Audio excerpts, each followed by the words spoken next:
Last week, we were introduced to Will Rutherford of Sawtooth, Willie, and PanelRiot.com, a podcast about comic books. Having a great conversation here with Jim Ellermeyer here on Fishing Without Bait. We're going to pick up where we left off last week, and I hope you guys enjoy. How many texts have been misinterpreted? Many, many texts. And perhaps I'm showing my age just a little bit here. Will, could you help me understand how individuals would choose to text back and forth 50 times when a 2-minute actual telephone call or a face-to-face, maybe even FaceTime, would clear the situation up? By extending that interaction and by adding to that interaction with, minute details and sometimes very mundane details, it makes a person feel less alone in the world. So most conflicts, most misunderstandings, most resentments occur because we assume that people know how we think, know how we feel, and know what our needs are. It's a crystal ball effect. We assume that their brain operates the same way that ours does. So, Will, these are challenge podcasts, and we make no apologies for challenging people to get involved in their life. When we came up with the concept of full impact mindfulness, there are certainly people who get a great deal of benefit out of going through life in such a calm demeanor.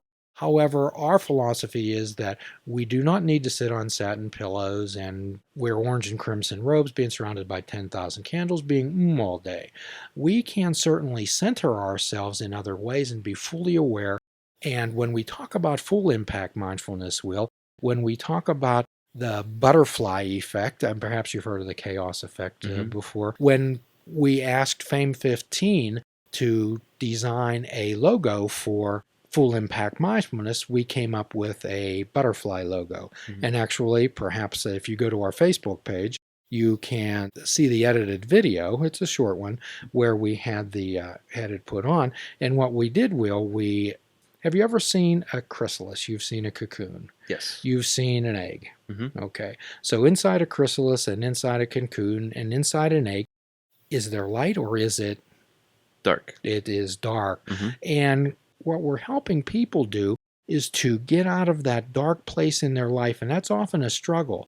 If you see a caterpillars perhaps, according to our version of beauty, are perhaps unlovely creatures.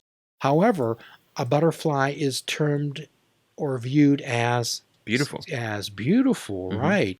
However, when a butterfly comes out of the cocoon or the chrysalis, it's a struggle, is it not? So quite often they are exhausted afterwards. They lay out into the sun and they dry their wings. Have you ever seen live a baby bird being hatched coming out of its egg, or perhaps on film? What's it like? It's a struggle. It's a struggle. And however, that struggle, would you say that it's worth it? Absolutely. So the first thing they try to do is stand and exercise and stretch. They stretch their wings out, much like a butterfly does. And that's what we're asking people to do in this life that we're helping people create, not find, create. And I know that we're rehashing a lot of old business that we've done in our past podcasts. However, I kind of again took this as The Wizard of Oz. Are you familiar with The Wizard of Oz? I am, yeah. Absolutely one of my favorites. We talk about Dorothy, and the beginning of the film was not filmed in technicolor. It was filmed in black and white. In black and white. And Dorothy went through some tumultuous times. Her dog was being threatened to be taken away from her. And then there was a cataclysmic natural event. A twister, a tornado, right, which lifted the house up. And that represents the turmoil that people go through in their lives. However, when Dorothy landed in Oz, she opened the front door and everything was in color. And if you look at the Full Impact Mindfulness logo, the center of the butterfly is in black. However, as it spreads its wings and extends itself into life, everything becomes color. Everything becomes color. So we're asking people to enhance their lives through full impact mindfulness, to pay attention on purpose. Much like in your podcast, Panel Riot, comic book characters are often going through multiple evolutions, are they not? If it's a good comic. The example I like to give is the character Wolverine, hugely popular. And his creator, Len Wein, I think his name was, I heard him on a panel, and he was complaining about what they'd done with his character. That, oh, he was a teacher, and he was a spy, and all this stuff. And he was like, when I wrote him, he was a short Canadian who drank beer. But my argument with that is, that character grew. That character, the Wolverine that ended the storyline, was different from the one that began it. And as a result, was a better character. And this is something that I see in, a lot of, quote, nerd properties like Star Trek, for instance, especially Next Generation. They'll have something that is character development, and then they'll forget it 2 episodes later. Good comics, good properties, they remember what happens to the character, and they write it in down the line. So we're talking about evolution. We're talking about evolving and learning from life experiences. Exactly. Every good story, the character has to learn something and be changed at the end. So let's go back to, I was a fan of Superman a long time ago. However, during those times, Superman was invulnerable, could not be hurt. He was the strongest, most powerful being in the universe. And that got to be a bit old after a while. And I would believe that the readers, who are the audience, became complacent. Why pick up the book? He always wins. Yep, I agree. That is a long-time complaint with Superman. However, from what I understand, during the evolution of Superman, even Superman's gone through a number of changes and evolution, shedding of skin, so to speak. Absolutely. He's had many different incarnations. They have introduced certain weaknesses. He's weak to magic. He's weak to kryptonite. And the most interesting Superman storylines are the ones where they do figure out ways to hurt him, not necessarily through physical violence, but through the people that he cares for, which is the heart of the character. So when Mike and I we talk about giving people superpowers, and sometimes we talk about using words of power. And the words of power that we talk about are I choose and I am. This is the inner resilience. This is the inner spirit that you have.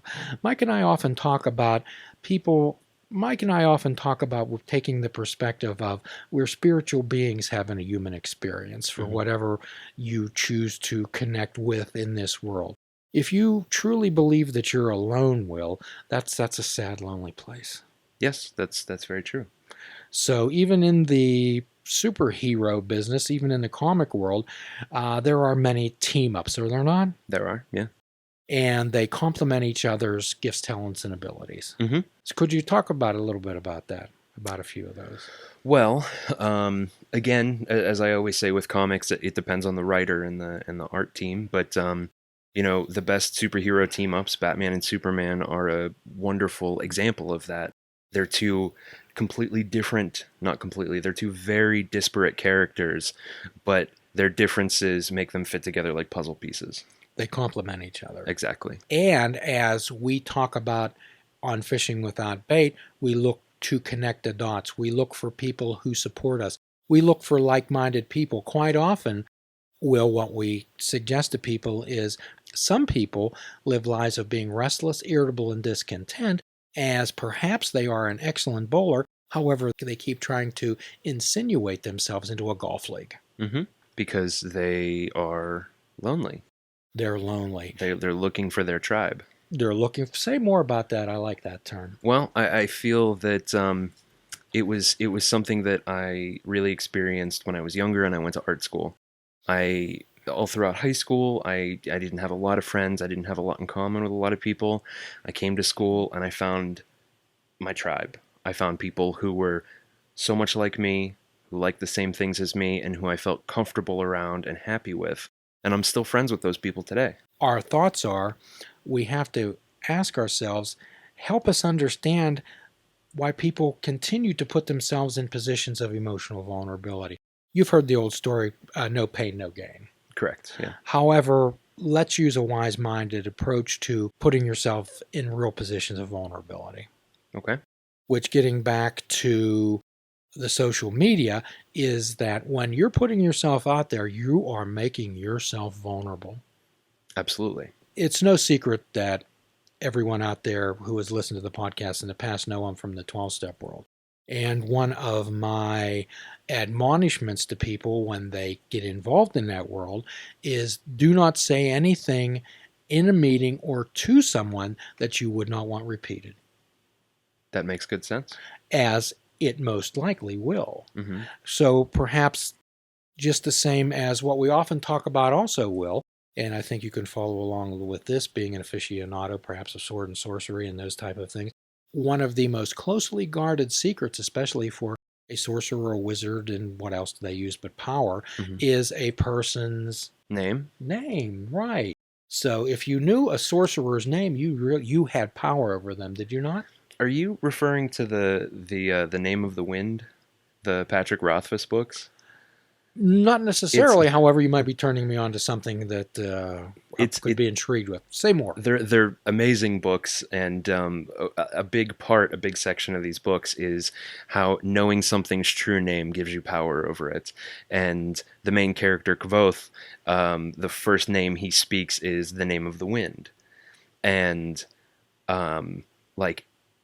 it's still early. They've only released 2 of these books, so they haven't gotten much into that particular branch of magic yet. But it's fascinating, and it's based on that. Knowing the true name of something gives you power over it. And also, when we talk about labeling and describing, a number of episodes, we did a podcast which could be explored further at depth, would be, I believe it was called What's My Name? Mm-hmm. And it's not necessarily, the names that other people give you, however, what you choose to call yourself, what you choose to create for yourself. The power of a name is incredible. When American Indians would name a child, they gave it a great deal of thought. Mm-hmm. Now keep in mind that name is going to be with you throughout your life. Yes, I know that very well. And what we help people do here on Fishing Without Bait is to help them understand that circumstances or perhaps an affliction does not define who they are. So is this whole podcast a setup to convince me to change my name? Because that's something I've struggled with literally my entire life. Well, quite often what I'll do is I'll ask people, if you could rename yourself, if you could rebrand yourself, what would it be? What would you call yourself? Well, Sorg's known me a very long time, and I've had many names. I went by the nickname Lunchbox in college, and that turned into DJ Lunchbox, and a lot of my screen names have been Lunchbox Prime and Papa Lunchbox. It's actually fairly recently that I just started going by Will Rutherford on these podcasts. My birth name, my given birth name, has been one that I've always been very uncomfortable with. It has some negative associations for me, and I've always kicked around the idea of changing my name to something else. That brings us to one of our fundamental aspects of Fishing Without Bait, and that's the ability to choose. The ability to choose who you are, the ability to choose how you choose to be called or what you call yourself, which is really and truly important. I'd love to discuss this further with you, as you are a like-minded individual, and I think your philosophy is on the same wavelength, the same universe, the same platform as Fishing Without Bait and Full Impact Mindfulness. And it's so nice to see you today, and it's so nice to have you join us. This is a bit of serendipity and a bit of synchronicity, is it not? Combined, which is what we often do on Fishing Without Bait. We ask people to add 1 and 1 and make 3. So perhaps this podcast is a beginning of something that we can generate further in the future. And as often, we give a free prescription at the end of these podcasts. At times we'll fruits, nuts, and vegetables, perhaps unplug the TV, and perhaps take up fishing. And for a truly mindful experience, we ask them to fish without bait, a lifetime without definitive expectations. Until then, we ask everyone out there to do a kindness for another and do a kindness for themselves. Namaste. Please check out our website at fishingwithoutbait.com, where you can listen to the show, comment on our discussions, and find out where you can subscribe to our podcast. If you're interested in flying the colors of Fishing Without Bait, click the shop icon on our website. We have clothing, mugs, cell phone cases, and so much more. Show the world that you fish without bait. Fishing Without Bait is a production of Namaste Holistic Counseling, PC.